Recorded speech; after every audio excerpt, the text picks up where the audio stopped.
উৎসবের রাতে পুড়ে ছাই এক গৃহস্থ বাড়ি। পবিত্র শবে বরাত উৎসব উপলক্ষে বাড়িকে আলোকিত করতে মোমবাতি জ্বালিয়েছিলেন বাড়ির ছোট ছেলে মেয়েরা, আর সেই মোমবাতি থেকেই ঘটল বিপত্তি। আগুনে পুড়ে ছাই এক গৃহস্থ বাড়ি। ঘটনাকে ঘিরে চাঞ্চল্য মালদার ইংরেজবাজার ব্লকের বেলকি অঞ্চলের হাবিবউদ্দিন পাড়া এলাকায়।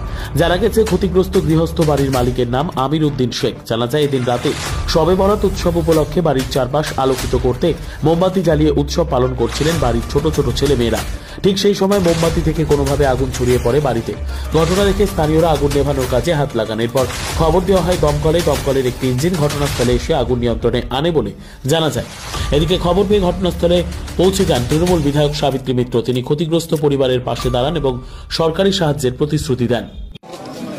আজকে হঠাৎ করে শুয়ে বেড়াতে দিন, মানুষের আজকে খুশির দিন। তারা গোটা রাত জেগে আজকে তা অনেকে রোজা করে আছেন এবং অনেকে আজকে মানে সবাই তাদের নিজেদের পূর্বপুরুষের জন্য দোয়া করবার জন্য করার জন্য যায়। এইসব আনন্দের দিনেও আজকে এমন একটা ঘটনা আমাদের বেলকিতে ঘটলো। এখানে হঠাৎ করে একটা বাড়িতে আগুন লেগে যায় এবং সেই লোকটা মানে বাড়ির সমস্ত কিছু ক্ষতি হয়ে যায়।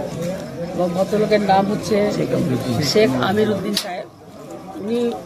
উনি হকারি করেই ওনার সংসার চালান এবং দীর্ঘদিন কষ্ট করে খেটে যে বাড়িটার মধ্যে তারা যে জিনিসপত্র মানে করেছিল, সেখানে দেখা গেছে যে ইলেকট্রিসিটি থেকে শর্ট সার্কিট হয়ে লাইনটা ওখানে মানে বাড়িটা নষ্ট হয়ে যায়, আগুনটা লেগে যায়। এবং তাদের মেয়ের বিবাহের যে টাকা পয়সা ছিল 4-5 লক্ষ টাকা এবং তাদের বাড়িতে 3-4 ভরি সোনা এরকম যা ছিল 5 ভরি মতন সবগুলো সোনা, এগুলো সব পুড়ে গেছে এবং কোনো কাগজপত্র কোনো প্রমাণ কিছু নেই, সব পুড়ে ছাই হয়ে গেছে।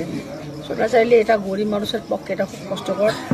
আমরা জেলা সমাহর্তার কাছে ফোন করেছি এবং উনি আমাদেরকে বলেছেন যে উনি সহযোগিতার হাত বাড়িয়েছেন এবং বিডিও সাহেব ওনারাও আসছেন।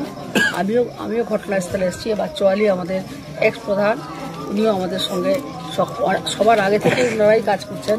আমাদের এখানে আছেন তাকফাজুল, আমাদের অঞ্চলের দায়িত্বে আছেন, দুলাল থেকে শুরু করে আমাদের অনেকেই আছেন। সবারই কথা আমি বলছি আর কি, মানে মানুষগুলো সবাই। এবং সেই সময় একটাই লাভ আমাদের, আমার গ্রামের যে ছেলেরা এবং আমাদের আইসি সাহেব ওসি সাহেব আমাদের দীর্ঘক্ষণ থেকে বিলকিতারা থেকে উনি খবরটা ওনার কাছ থেকে আমি পাই। উনি আমাকে বলে ফোন করেছিলাম বলে। এবং এখানকার লোকাল গ্রাম আজকে সুবেবাড়া বলে সবাই জেগে আছে, সবাই সবার বাড়িতে নিজের কাজে আছে, সেই কারণেই সবাই জেগেছিল বলেই আজকে এত বড় রক্ষাটা হয়েছে। এবং দমকল টাইমলি এসেছিল, তারা কাজ করেছে, তাদেরকে সহযোগিতা পুরো গ্রামবাসী করেছে, পরে আগুনটা নিভেছে। এই অবস্থার মধ্যে আছে এই আর কি। সেই ব্যাপারটা আমরা সমস্ত ওরা রিটিন করে লিখে পাঠাবেন এবং সেই মোতাবেক আমাদের রাজ্য সরকার কী সহযোগিতা করেন সেটা আমরা দেখছি।